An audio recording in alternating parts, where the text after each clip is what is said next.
Magnet মানে চুম্বকীয় পদ্ধতিতে ডাটা স্টোর করার জন্য আমরা হার্ড ডিস্কটা ব্যবহার করে থাকি। এটাতে আমার খরচ অনেক কম হয়, যার পরিপ্রেক্ষিতে আমরা খেয়াল করে দেখো যে খুব অল্প পরিমাণ টাকাতে কিন্তু অনেক বেশি ডাটা স্টোর করতে পারছি। 1 টেরা বা হলো 500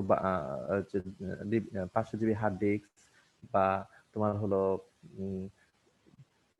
সচরাচর তোমরা বেশি যেটা ব্যবহার করে থাকো 300। তবে একটা জিনিস মাথায় রাখো, সেটা হলো যে তোমাদের ভিতরে একটা কোশ্চিন আসতে পারে যে বাজারে যদি 1 GB pen drive, 2 GB pen drive হলো অ্যাভেলেবল হয়, কিন্তু হলো এভাবে যদি 64, 128, 512, 256 এইভাবে মূলত পেন ড্রাইভ গুলা অ্যাভেলেবল হচ্ছে, কিন্তু আমি হার্ড ডিস্ক পাচ্ছি হলো শুধুমাত্র 80 জিবি হার্ড ডিস্ক পাই। আবার হার্ড ডিস্ক পাই হলো 180 জিবি, আবার হার্ড ডিস্ক পাই হলো 250 জিবি, আবার হার্ড ডিস্ক পাই হলো 300 জিবি, আবার হার্ড ডিস্ক পাই হলো 500 জিবি। সব মতো হওয়া উচিত 512, কিন্তু হচ্ছে হলো 500। তারপর আবার 700 পাই, আবার দেখা যাচ্ছে যে 1000 1 টেরা মানে 1024 পাই। তাহলে এখানে আসলে হার্ড ডিস্কটার এরকম ব্যাপারটা কেন? আসলে হার্ড ডিস্কের থিমটা কিন্তু আমরা যে ওই পেন ড্রাইভ বা মেমোরি কার্ডে যেভাবে ডাটা রাখি সেই থিমে হয় না, যার পরিপ্রেক্ষিতে হার্ড ডিস্কের স্টোরিং ক্যাপাসিটিটা এরকম পরিবর্তন করা যায়। যেমন 100 জিবি হার্ড ডিস্ক আমি পেতে পারি, 80 জিবিও হার্ড ডিস্ক আমি বানাতে পারি, আবার হলো 150 জিবিও বানাতে পারি। মানে এটার ক্যাপাসিটিটা অন্যভাবে তৈরি করা হয়, যেটা তোমার নর্মালি পেন ড্রাইভ বা মেমোরি কার্ডে যে সিস্টেম ব্যবহার করা হচ্ছে, যে টেকনিক ব্যবহার করা হয়, সেই টেকনিকটা এখানে ব্যবহার হয় না। এটা টোটালি একটা ম্যাগনেটিক স্লট ব্যবহার করা হয়, ম্যাগনেটিক একটা বলা যেতে পারে যে একটা প্লেট। এই ম্যাগনেটিক প্লেটের উপরে ডাটাগুলো স্টোর করা হয়। এখন প্লেটের পরিমাণ যত বেশি হবে আমার ডাটা স্টোর করার ক্যাপাসিটি তত বেড়ে যাবে। তো এটা যখন আমরা পড়বো তখন আমরা আরো ডিটেলসে যাব। হার্ড ডিস্কের পরবর্তী যেটা আছে সেটা হলো যে সিডি। সিডিটা হলো কম্প্যাক্ট ডিস্ক, অলরেডি তোমরা সিডি দেখেছো, সিডি বা ডিভিডি। এটা হলো মূলত আলো অপটিক্যাল পদ্ধতিতে ডাটা স্টোর করার একটা টেকনিক এখানে মূলত ব্যবহার করা হয়। সিডি প্লেটের যে ধারণ ক্ষমতা তার থেকে 4 গুণ ধারণ ক্ষমতা বৃদ্ধি থাকে হলো ডিভিডিতে, বাট প্লেট একটাই থাকে, কিন্তু এখানে লেয়ারের পরিমাণ বেশি থাকে, যার পরিপ্রেক্ষিতে ডিভিডিটা হলো সিডির থেকে আরো বেশি ডাটা স্টোর করার জন্য আমরা মূলত ব্যবহার করে থাকি।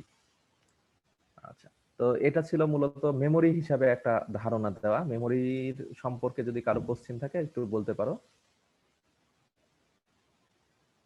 না স্যার, মেমোরি সম্বন্ধে না স্যার, মেমোরি সম্পর্কে নেই। আচ্ছা, মেমোরি এর পরবর্তী যেটা আছে,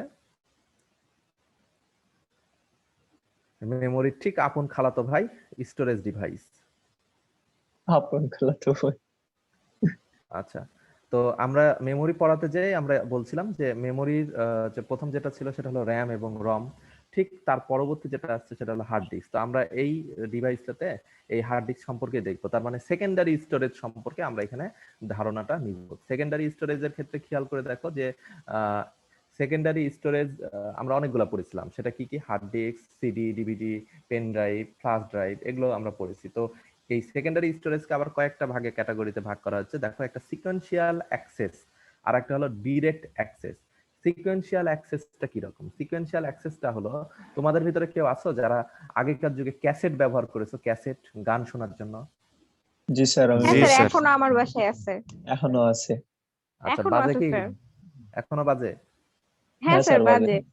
ওরে বাবা। আমাদের এখনো ওই যে ক্যাসেট গুলো এখনো আছে। আচ্ছা আচ্ছা, ধন্যবাদ সংরক্ষণ করতে। এগুলো হলো এখনো কেউ আসে এখন এখন এগুলো হলো রিয়ার পাওয়া খুব কঠিন হয়ে গেছে।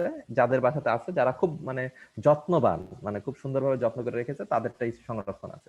তোমরা খেয়াল করে দেখবা যে একটা ক্যাসেটে মোট কয়টা গান থাকে বলতে পারো? 10-12টা মনে হয়। 12টা গান থাকে। তারও বেশি। ছয়টা মেনলি বেসিক যেটা আমরা যদি বলি, ছয়টা গান থাকে। দেখবা যে ক্যাসেটের যে ফিতাটা থাকে, ফিতাটা হলো মানে 2 পরল, মানে এপিট এবং ওপিট। এই পরলে থাকে 6টা গান, ওই পরলে থাকে 6টা গান। তো এই যে 6টা গান থাকে, তোমরা খুব ভালো করে দেখবা যে যদি তোমরা কোনো একটা গান ধরো যে 3 নাম্বার গান শুনতে চাচ্ছ, কিন্তু তোমার ক্যাসেটটা অলরেডি ইনিশিয়াল অবস্থাতে আছে, তাহলে কিন্তু ওই যে কলম দিয়ে বা পেন্সিল দিয়ে টেনে টেনে টেনে হ্যাঁ স্যার, তোমাকে হাত দিয়ে ওটা ঘোরানো যায়। হ্যাঁ, ঘুরিয়ে তোমাকে হলো 3 নাম্বার গানে নিয়ে যেতে হবে। আদারওয়াইজ কিন্তু তুমি কখনোই 3 নাম্বার গানে সরাসরি যেতে পারছো না। তার মানে আমি এক কথায় যদি বুঝাতে চাই সেটা হলো সিকোয়েন্সিয়াল জিনিসটা কি, তোমার মোট 6টা গান আছে, তাহলে তুমি যদি এখন চাও তোমার ইনিশিয়াল অবস্থা থেকে যদি শুরু হয় তাহলে তোমাকে কিন্তু প্রথম গানটাই শোনাবে, তারপরে দ্বিতীয় গান, তারপরে তৃতীয় গান, তারপরে চতুর্থ, তারপরে পঞ্চম, তারপরে ষষ্ঠ। কোনো ক্রমেই এটা কিন্তু তোমার হলো ডিরেক্ট যাওয়ার অপশন নাই যে তুমি 6 নম্বর গানটাতে ক্লিক করবে আর গানটা শোনাই দিবে। কিন্তু তুমি নিজে খেয়াল করে দেখো তোমার কম্পিউটারে তোমার এখন যে গানটা শুনতে ইচ্ছা করছে ক্লিক করো, বা মোবাইলে খালি ক্লিক করো, সঙ্গে সঙ্গে ওই গানটাই তোমাকে শোনাবে। এ কিন্তু তোমাকে কখনো ওই সিকুয়েন্সিয়ালি না 1 নাম্বার গান হবে, তারপর 2 হবে, তারপর 3 হবে, এই কাজটা করবে না। আবার মজার ব্যাপার দেখো, তোমাদের বাসাতে আগে সিডি প্লেয়ার ছিল, ক্যাসেটের পরবর্তী ভার্সনে কিন্তু সিডি প্লেয়ার আসছে। ওখানে কিন্তু প্রায় হ্যাঁ স্যার, MP3 গান এখনো আছে। 100টা বা 105টা বা 103টা গান এরকম থাকতো। তো খেয়াল করে দেখবা যে অনেকটা এরকম যে তুমি যদি 3 নাম্বার গানটা শোনো, শুনতে শুনতে যদি 80 নাম্বার গান শুনতে যাও, 80 নাম্বার গান দেওয়ার পরে দেখবা কিছু সময় না এবং খুব জোরে ঘুরতে থাকে, কিন্তু তোমার প্লেটটা খুব দ্রুত ঘুরতে থাকে। মানে এটাও কিন্তু ওই সিকোয়েন্সিয়ালি যাওয়ার চেষ্টা করছে, যে সরাসরি তোমার ওই জায়গাতে যেতে পারছে না, মানে ক্যাসেটের থেকে আপডেটেড সিডি প্লেয়ারটা যে তোমার যে সিকোয়েন্সিয়ালি যে হবে তাছাড়া মানে হবে না তা না, সিডি প্লেয়ারে হবে, কিন্তু সময় নিবে বেশি, এবং দেখবা যে খুব ঘুরে ঘুরে ঘুরে ওই পয়েন্টে যে তোমাকে গানটা শোনাচ্ছে, যেটা আবার ক্যাসেট সম্ভব না, ক্যাসেট পারবে না। কিন্তু তোমার হলো যে সিডিটাতে এই কাজটা করা হয়, মানে একটু আপডেট করা হয়েছে। তো এইভাবে মূলত আস্তে আস্তে আস্তে আস্তে, তো আশা করি বুঝতে পারছো সিকোয়েন্সিয়াল অ্যাক্সেসটা কিভাবে কাজ করে। ম্যাগনেটিক টেপ যেটা আমরা ক্যাসেট যেটা ব্যবহার করি, এই ক্যাসেটের উপরে যে একটা প্রলেপ দেওয়া থাকে খয়েরি রঙের, এটা টোটালি ম্যাগনেট, ঠিক আছে, ম্যাগনেটিক। তো এই কারণে খেয়াল করে দেখবা তোমরা চাইলেও ওইখানে কিন্তু নিজের গানও রেকর্ড করতে পারো, অনেকেই নিজের গান রেকর্ড করে। তো ওই ম্যাগনেটের টাকে রিভার্স করলে কিন্তু আবার গান রেকর্ড করার অপশনটা থাকে। তো ওই যে ম্যাগনেটিক টেপটা এভাবে দেখবা যে আমরা ব্যবহার করেছি ক্যাসেটে, সেটার একটা উদাহরণ।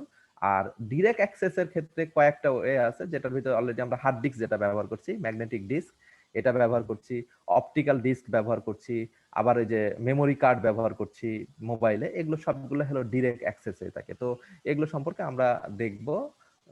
তো লিমিটেশন অফ প্রাইমারি স্টোরেজ, আমরা সেকেন্ডারি স্টোরেজে কেন আসছি, তার মানে র্যাম রম এর উপরে ভরসা রাখছি না কেন। দেখো তোমার মোবাইলে কিন্তু তুমি র্যাম রম এর উপরে ভরসা রাখছো, কিন্তু হার্ড ডিস্কে আমরা র্যাম রম এর উপরে ভরসা রাখতে পারছি না। এজন্য দেখো এখানে যেটা প্রথম কথা বলছে সেটা হলো limited capacity, because the cost per bit of storage is high. তোমার মোবাইলে তুমি খুব বেশি কাজ করো না, যেটা তোমার দেখা গেল 16 জিবি রমে তোমার কাজ হয়ে যাচ্ছে, দুই একটা লেখালেখি, গান শোনা, ছবি দেখা, শেষ। কিন্তু তুমি কম্পিউটার যখন কাজ করতে যাবা, হিউজ কাজ, এত বড় কাজ তুমি কখনোই ওই অল্প পরিমাণ র্যাম এবং রমে দিয়ে তুমি করতে পারবে না।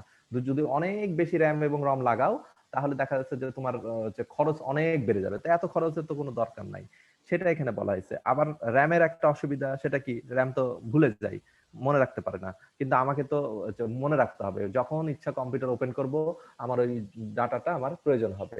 তো এই জন্য কিন্তু তোমার হলো আমরা সেকেন্ডারি স্টোরেজের প্রতি ঝুঁকে যাই। আচ্ছা, সেকেন্ডারি স্টোরেজের ক্ষেত্রে তাহলে এই সুবিধাগুলো আমরা বেশি পাচ্ছি, ওভারকাম করছে। দেখো যে প্রাইমারি স্টোরেজের যে লিমিটেশন সেটা ওভারকাম করছে সেকেন্ডারি স্টোরেজ।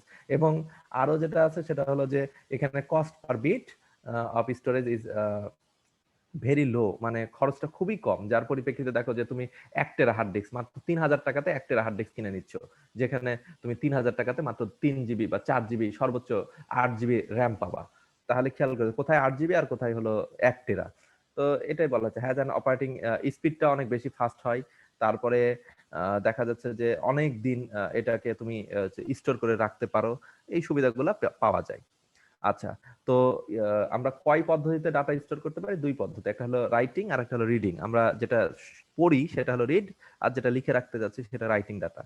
ঠিক আছে, তো এর পরবর্তীতে যেটা আছে সেটা হলো যে ফ্লপি ডিস্কটা, ওই যে ক্যাসেট, হার্ড ডিস্ক, এগুলো সবগুলো হলো ম্যাগনেটিক। তো এর ভেতরে বর্তমানে এখন হার্ড ডিস্কটা আছে বেঁচে, আর বাকিগুলা নাই। তো কিভাবে ম্যাগনেটিক স্টোরেজটা ডাটা রাখে, তোমাদেরকে এর আগে আমরা প্রথমেই বলেছিলাম যে যা কিছুই হয় কম্পিউটারে মূলত 0 আর 1, এর ছাড়া আর অন্য কোনো কিছু হয় না। তো তোমরা অলরেডি ফিজিক্সে হয়তো বা পড়তে পারো, বা ফিজিক্সে এতদূর গেছে কিনা আমার জানা নাই, ইন ফিউচারে যাবা, সেটা হলো যে পজিটিভ বায়াস বা নেগেটিভ বায়াস, বা পজিটিভ কারেন্ট, নেগেটিভ কারেন্ট, এরকম কিছু একটা পাবা। মানে কারেন্টের যে ফ্লোটা, পজিটিভ চার্জ যেটাকে বলা হয়, আর একটা হলো নেগেটিভ চার্জ। তো কম না স্যার, এখনো ম্যাগনেটিক হয়নি। ম্যাগনেটিক ডিস্কে ঠিক এই কাজটাকে ব্যবহার করা হয়, যে আমার তো দুইটা কাজ লাগবে, একটা হলো 0 অথবা 1। তার মানে তুমি যে কোনো ভাবে 0 1 বোঝাতে পারো। তুমি যদি নরমালি চিন্তা করো যে আমি লাইটটা অন করব, এটা হলো 1 দ্বারা প্রকাশ করছি, লাইটটা অফ করব, এটা 0 দ্বারা প্রকাশ করব। হ্যাঁ, এটা হলো তাহলে অন অফ। ঠিক একইভাবে এখন কারেন্টের ক্ষেত্রে কি হবে? কারেন্টের ক্ষেত্রে যেটা এরা দিচ্ছে সেটা হলো যে যেহেতু এটা ম্যাগনেট স্টোর করবে, অতএব ম্যাগনেটকে আমরা দুই ভাবে যে কাজে করব। একটা হলো পজিটিভ চার্জ দিব, আর একটা হলো নেগেটিভ চার্জ দিব, রিভার্স। যার পরিপ্রেক্ষিতে নেগেটিভ যদি হয় সেটা 0 বুঝাবে, পজিটিভ যদি হয় সেটা 1 বুঝাবে। আর ম্যাগনেটের যে ধর্মটা, সে ধর্মটা এখানে দেখানো আছে যে ম্যাগনেটটা জাস্ট তোমরা খেয়াল করে দেখবা, তোমরা দেখেছো কিনা, সেটা হলো যে অনেক ছোট বাচ্চাদের স্লেট আছে, সেখানে তারা ABCD লিখে, এটা হলো ম্যাগনেটিক স্লেট, এরকম দেখেছো কিনা, যেখানে তোমার হলো একটা কলম আছে, যে কলমের গায়ে একটু লোহা অথবা ম্যাগনেট লাগানো থাকে, আর লোহার গুঁড়া ভেতরে থাকে। যখনই ওই অনেকটা কলমটা টানা চুম্বকের হয়, মতো স্যার। হ্যাঁ হ্যাঁ হ্যাঁ, যখনই ওই কলমটা টানা হয়, ওই লোহার গুঁড়াগুলা মানে ওই ম্যাগনেটের কারণে আটকে যায়, এবং উপরে তুমি যেভাবে টানবা সে অনুযায়ী তোমার আকার বা আকৃতিটা দেখতে পাবা।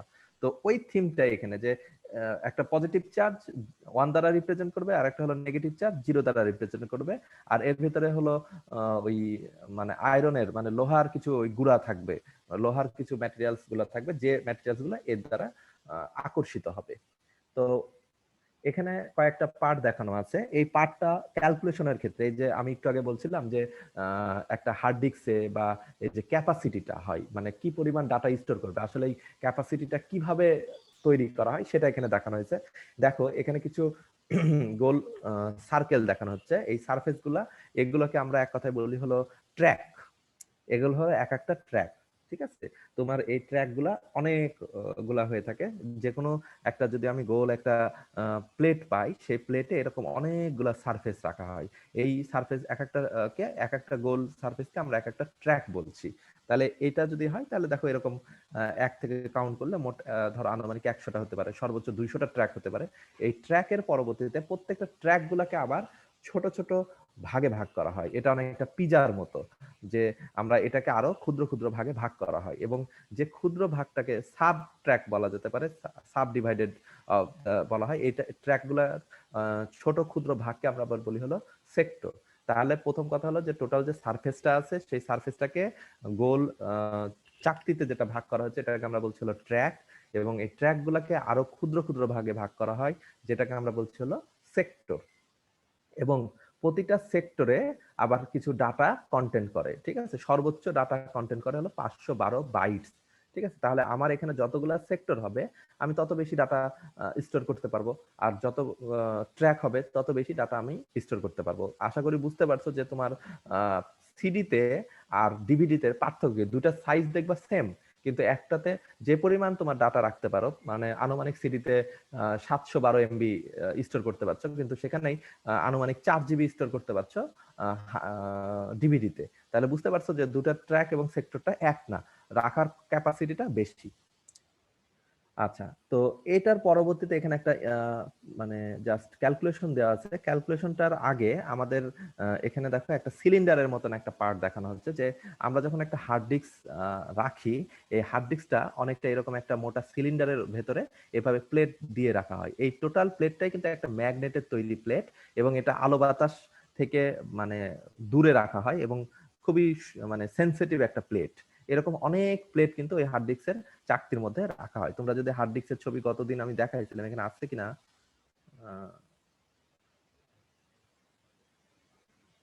আচ্ছা এখানে নাই, কিন্তু এর আগে আমি এই যে যে দেখো এখানে একটা ছবি দেখানো আছে, এই যে এটা হলো হার্ড ডিস্কের বাহ্যিক যে পার্টটা সেটা।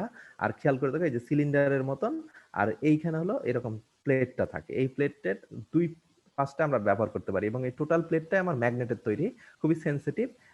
এটার এ পার্ট, নিচের পার্ট এবং উপরের পার্ট দুইটাই ব্যবহার করতে পারি, এবং এভাবে দেখো অনেকগুলো প্লেট রাখা আছে। তার মানে আমি যদি আমার হার্ড ডিস্কের ক্যাপাসিটি বাড়াতে চাই, তাহলে এখানে জাস্ট এই সিলিন্ডারের সাথে যতগুলা প্লেটের পরিমাণ বৃদ্ধি করা হবে আমার ক্যাপাসিটি বেড়ে যাবে।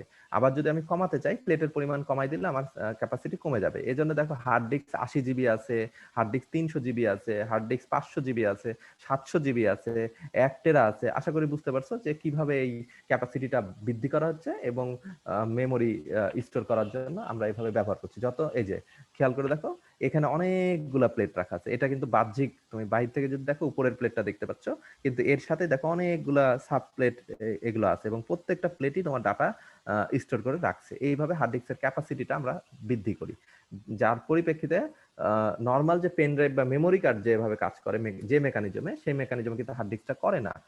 আর আরেকটা বিষয় যেটা আছে এখানে খেয়াল করে দেখো, এখানে একটা মানে এটাকে বলা হয় রিড রাইট হেড। এটাকে আমরা অনেকটা গ্রামোফোনের সাথে তুলনা করতে পারি। তোমরা গ্রামোফোন দেখেছো কিনা? গ্রামোফোনে এরকম একটা জাস্ট মাইক থাকে, এভাবে একটা মাইক থাকে, আর মাইকের সামনে এরকম একটা প্লেট থাকে, দেখেছো কিনা? এই প্লেটে এরকম করে একটা জাস্ট একটা হেড দিয়ে দেওয়া হয়। প্লেটটা যখন ঘুরতে থাকে এই গানটা হতে থাকে এবং এই মাইকে সেই গানটা তোমাকে ডিসপ্লে করে। তাহলে এই যে প্লেটে যে মাথাটা দেওয়া আছে এইটাও ওয়ান কাইন্ড অফ ম্যাগনেট। তো এই ম্যাগনেটটা ওখান থেকে ডাটা রিড করে এবং সেটা শোনায়। তো এই যে প্লেটটা যে এটাকে বলা হয় রিড রাইট হেড। এরকম মানে রিড রাইট হেড শুধু যে একটা আছে তা না, প্রত্যেকটা প্লেটের ভেতরে একটা করে রাখা আছে। যে ছবিটা এখানে অতটা স্পষ্ট বুঝতে পারবা না উপরের থেকে, আমরা যদি এমনি নর্মাল ছবি দেখাই তাহলে ওইটা একটু ধরতে পারবা যে এখানে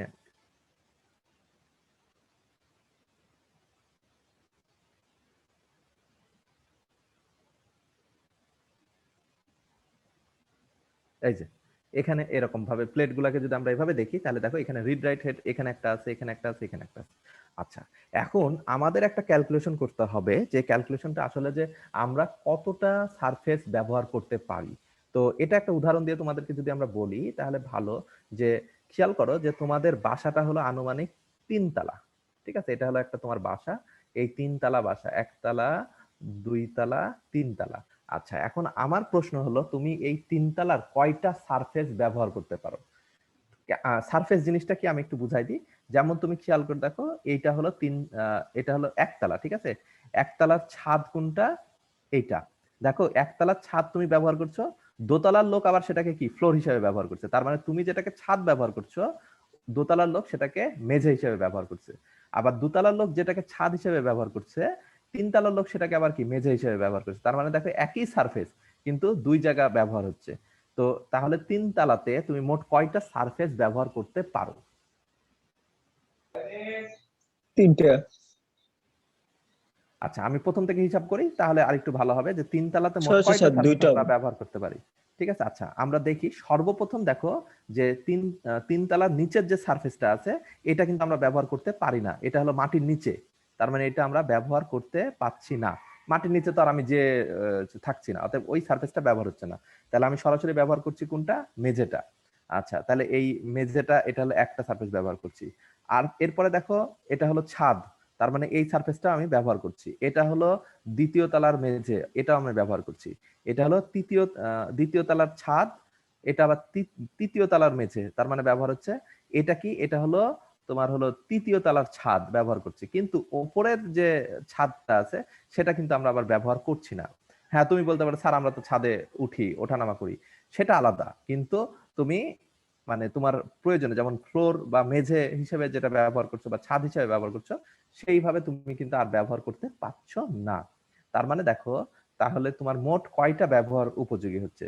তাহলে আমরা যদি হিসাব করি তাহলে 3 তালা, তাহলে 1 2 3, ঠিক আছে? তাহলে তাহলে মোট কয়টা হচ্ছে? 1 2 3 4 5 6, তাই না? তাহলে মোট কয়টা সারফেস আছে? 1 2 3 4। তাহলে টোটাল সারফেস হলো 8টা -2। দেখো তো হিসাব মিলছে কিনা। তার মানে আমার সারফেস আছে মোট কয়টা? 8টা। 1 2 3 4, যেখান থেকে আমরা 2 বাদ দেবো, তাহলে আমরা বলতে পারি টোটাল সারফেস -2। আমি বুঝাতে পারলাম কিনা? জি স্যার। আচ্ছা, তাহলে আমাকে বলো এখানে 4টা সারফেস আছে, 4টা প্লেট আছে, একটা প্লেট, দুইটা প্লেট, তিনটা প্লেট, 4টা প্লেট। তাহলে এই 4টা প্লেটের মোট কয়টা সারফেস আমি ব্যবহার করতে পারবো? 4টা প্লেটের মোট সারফেস ব্যবহার করতে পারবো 6টা। তাহলে 4 ইন্টু 2 করো, তাহলে 4 ইন্টু 2, 4 দুগুণে 8, মাইনাস কত? 2। তাহলে 6টা আমি ব্যবহার করতে পারছি। তুমি থিমটা বুঝেছো না বুঝো নাই? কিন্তু স্যার জি নিচের স্যার, বুঝেছি। সারফেসটা ব্যবহার করা যাচ্ছে না কেন? হ্যাঁ, নিজের সারফেসটা ব্যবহার করা যাচ্ছে না এই কারণে, দেখো যে তোমার রিড রাইট হেড যেটা আছে, এই রিড রাইট হেডটা এমন একটা পজিশনে বসানো আছে যাতে সে এপারেরটাও পাই, ওই পারেরটাও পাই, বোঝা গেছে কিনা? কিন্তু এখানে যদি তুমি ব্যবহার করতা তাহলে যেটা হতো, সে শুধুমাত্র উপরেরটা পাচ্ছে, আর তো নাই। ঠিক একইভাবে এখানে যদি ব্যবহার করতা, সে শুধু এইটা পাতো, আর তো নাই। এখন এই বাইরের যেটা থাকে সেটাতে ধুলাবালি পড়তে পারে, আবার এটাও বাইরে ধুলাবালি এসে পড়তে পারে, বা এটা হলো মানে বাহ্যিক হিসেবে নাট বল্টু লাগানো থাকে। এ কারণে এই উপরের দুইটা সারফেস আমাদেরকে বাদ দিতে হয়। আর অ্যাকুরেট যেটা ডাস্ট ফ্রি, সেটা হলো এই দুইটা, এই দুটা আর এই দুটা। ঠিক আছে, মানে একই সাথে রিড রাইট হেড তোমার হলো দুই সারফেসকেই ইউজ করতে পারছে, যেটা তুমি নিজে খেয়াল করে দেখো। তুমি এই যে এখানে যখন আছো তখন কিন্তু তুমি এই উপরের ছাদটাকে ব্যবহার করছো, নিচেরটাকেও ব্যবহার করতে পারছো। মানে যে তুমি ব্যবহার করছো তোমার ছাদ হিসেবে, আর দোতলা ব্যবহার করছো এটাকে ফ্লোর হিসেবে। সে কারণে এইভাবে মূলত ব্যাপারটা হয়ে থাকে। এখন এটা বুঝলা কিনা? তাহলে টোটাল সারফেস যেটা হবে তার থেকে 2 বাদ দিতে হবে, মানে এপিট ওপিট ধরে যেটা হচ্ছে তার থেকে 2 আমাকে বাদ দিতে হবে। একটা হলো নিচেরটা আর একটা হলো উপরেরটা। আচ্ছা, এর পরবর্তী তাহলে আমরা একটা ক্যালকুলেশনে যদি যাই, টোটাল যে আমার সারফেস কত, তাহলে ক্যালকুলেশনে করতে হলে খেয়াল করো, এটা হলো সেই সূত্রটা কি? সব গুণ নাম্বার অফ রেকর্ডিং সারফেস, তার মানে কয়টা সারফেস, সেই সারফেসটা আমাকে লাগবে। তারপরে number of track per surface, মানে প্রতিটা সারফেসে কতগুলো ট্র্যাক আছে। তারপরে যেটা আছে সেটা হলো যে number of sector per track, মানে প্রতিটা ট্র্যাকে কতগুলো সেক্টর আছে সেইটা। এরপর যেটা লাগবে সেটা হলো number of bytes per sector, মানে প্রতিটা সেক্টরে কতগুলা বাইটস রাখা হচ্ছে সেইটা। সবগুলার একটা গুণ আমাদেরকে করতে হচ্ছে। তাহলে আমরা বলতে পারবো যে storage capacity of a disk, মানে একটা ডিস্কে কতগুলা স্টোরেজ আছে। বুঝা গেছে? আচ্ছা, তাহলে আমি এখন তোমাদেরকে একটা ম্যাথ দিই, যে ম্যাথটা তোমরা এখনই করে দেখাও যে আসলে কত হচ্ছে। যদি বুঝে থাকো তাহলে খেয়াল করো, আমি এখন প্রথমে একটা ড্র করি। ধরো আমি একটা প্লেট দেখাই। আচ্ছা, যদি এটা খুব সুন্দর গোল হচ্ছে না, তারপরে একটু ধরে নাও।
আচ্ছা, আমাকে টোটাল ডিস্ক ক্যাপাসিটি কত সেটা বের করে দেখাও, ক্যালকুলেশন করে দাও। আমি একটা দিয়েছি, দরকার হলে মোবাইল স্ক্রিনশট নিয়ে আমাকে ডিস্ক ক্যাপাসিটি বের করে দাও। যদি বুঝে থাকো তাহলে পারবা, আর যদি না বুঝে থাকো আমি আবার লাস্টে বুঝাচ্ছি, সমস্যা নাই। কিন্তু ডিস্ক ক্যাপাসিটি বের করে দাও, সবাই করো।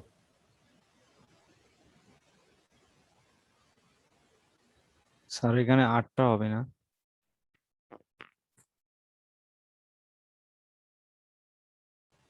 আমি কিছু বলবো না এখন, তুমি যতটুকু বুঝেছো তার উপর ভিত্তি করে তুমি করো।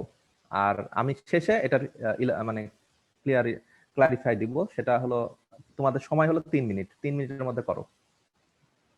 3 মিনিট পরে আমি তোমাদেরকে অ্যান্সার দিব, তার আগে সবাই নিজে নিজে করার চেষ্টা করো যতটুকু বুঝেছো। স্যার আমি ক্লাসে ছিলাম না তো, আচ্ছা, তুমি সেই চুপ করে কারণে বসে মানে থাকো। বুঝতে অসুবিধা তুমি হচ্ছে। চুপ করে বসে থাকো। তোমার নাম কি? আব্দুল কাইয়ুম। তুমি কখন আসলা? স্যার কিছুক্ষণ আগে। আচ্ছা, আচ্ছা, এটা কি খুব স্যার ভালো কাজ, 36,864 হবে? খুব ভালো কাজ করেছো। তুমি একটু ওয়েট করো, আমি বলছি, আগে বাকিরা করুক, ঠিক আছে? স্যার আমি করছি একটু ওয়েট করো, 36,864। একটু ওয়েট করো, কাউকে উত্তর বলার দরকার নাই, ঠিক আছে? কেউ কাউকে উত্তর বলবা না।